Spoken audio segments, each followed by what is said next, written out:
In this video, I'm going to show you an epic couple days I just had all over Vancouver Island. It was so fun. We went off the grid, deep into the rainforest, and checked out an old jump line that I built back in 2015. Then we did some winter camping at the top of Mount Prevost and did downhill shuttles all day the next day. I got to tow the bean trailer around the entire time, which is a little off-road teardrop trailer. We put it into some pretty badass situations and the thing held up really well. So that was super cool. It was probably the most fun I've had in February in a very long time. This is my first time towing a trailer, and it's the bean trailer. I'm pretty impressed so far. Controls really well. This is the mean bean model, so it's a little more decked out. It's got high ceilings inside, really comfortable. Last night was my first night sleeping in it, and we had an awesome time right on the beach is where we camped. That was sweet. And now that I'm out here in Port Renfrew, I want to go check out an old jump line I built for Builder Movie back in 2015, and I haven't really touched this trail or this line since then. I'm really excited to see what it looks like and how it's holding up after a few seasons of heavy rains and everything. Let's go check it out.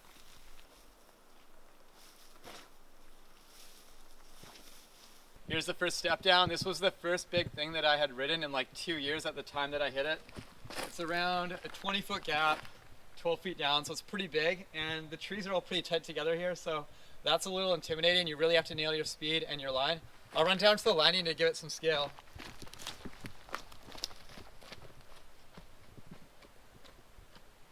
So looking at me down here, you definitely get a sense of how big it is. The gap looks a lot bigger probably from there. And yeah, it's a nice long landing, which is good. Let's take a look at it from the bottom and you'll really see the spacing between the gaps. Here's the second hit. If you can see here, there's really not much room between that landing and this takeoff. So you've got like room for just one little brake check, and then you gotta be on it and you gotta be fully committed. When we first built this step down, the gap was about 40 feet-ish, we estimated, and it was actually way too fast. I was scared about not clearing this gap because when you look down at this, it's pretty intimidating. It's a pretty long gap and you really have to be fully committed.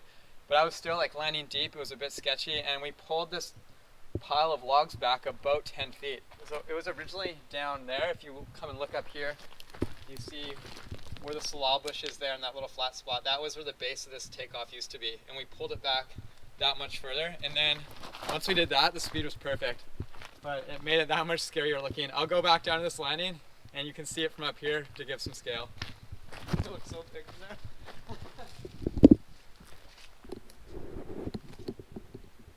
To help give you a sense of the gap, this is the top of the landing right here. It's not well defined from the top right now since it's covered in branches and bushes. We've had a few windstorms out here, so stuff's got them blown around, but that's the distance right here. In a perfect world, you're going to land back tire right where I'm standing. That's the top of the landing.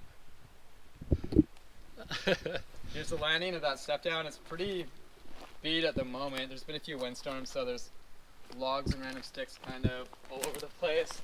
But it really wouldn't take a lot of work to get this running again. I feel like one afternoon of cleaning it up and throwing some fresh dirt on top and you'd have a rideable jump line again. So that's pretty cool. I'm thinking later this year I'm going to do like a raw edit out here mixed with a few other shots of little trail sections out in this area. And here's the last little hit. It's like always a relief when you get to this because you've done the intimidating setup jump, the really big step down that you have to nail the landing perfectly on to go smooth, and then you got this nice little what we call a shark fin jump, because when it was first built it literally looked like a shark fin. This log was covered and it was just like this big dirt mound with a point on top, and you would air off the top corner of it and then snipe between these two trees up here. And this gap's nice and short. That long flat section when you get into it definitely slows you down and kills some of your speed, so it's nice having a gap that you know you're going to clear and you're not really reaching for too hard. Comes into a nice sniper little landing. Really mellow though, and you're feeling pretty relaxed at this point. And it's cool because like you're just surrounded in huge old trees. Like look at this old growth cedar right here.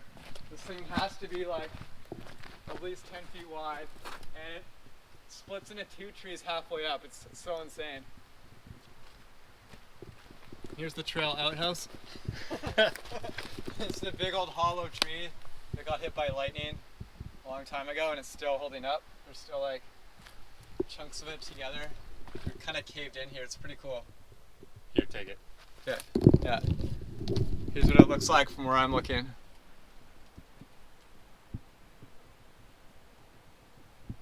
If told me this was like at the top, it would be like your start gate. I know, imagine like just drop in, come out.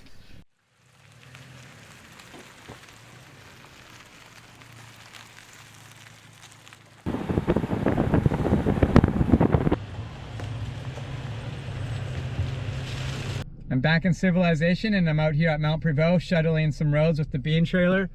We're gonna camp at the top tonight, so I got the bikes on the back. I'm all loaded up with all my gear and I'm ready to go.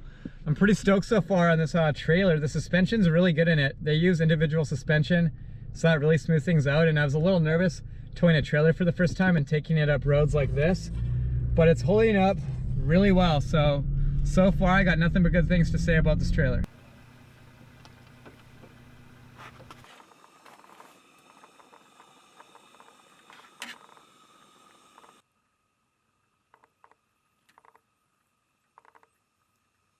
Last night was my second night in the bean trailer. We stayed up at the top of Mount Prevost, which was a little different than being on the beach. Kept me nice and warm though, and so far I'm really loving all the features on this trailer in terms of the layout. So if you look at the back here, it's got a bike rack mounted on here, and it's designed really well to hold a bike rack like this, a vertical rack, because you still got room for your rooftop tent, and I just like the way this sits out. You got like a tray down here. So it's like a really nice clean layout, lots of space. I feel like they utilize this space really well, which means you can hold a lot of people inside. Like you could have the rooftop popped up, have a couple people up there, and then you come over here and it's quite spacious inside. Let's take a look at the inside here. So this is where I slept last night. It's pretty good size in here. Like the ceiling's nice and high, so you don't feel like you're really crammed in. Normally when I see a trailer like this, I just assume there's not a lot of space. They look pretty small, but it's really well thought out, the layout. So if you come look at the kitchen area here, I'm pretty impressed with how well thought out it is. One thing that really stood out for me was the stove. I like how like small and crammed in it is, and you can just slide it out, pops up, and then pretty simple, just pops out like that. So that's really nice. The cooler's the same thing, just slides in and out. Like that. That's pretty cool.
And that's a wrap. Take it easy, everybody, and see you in the next video.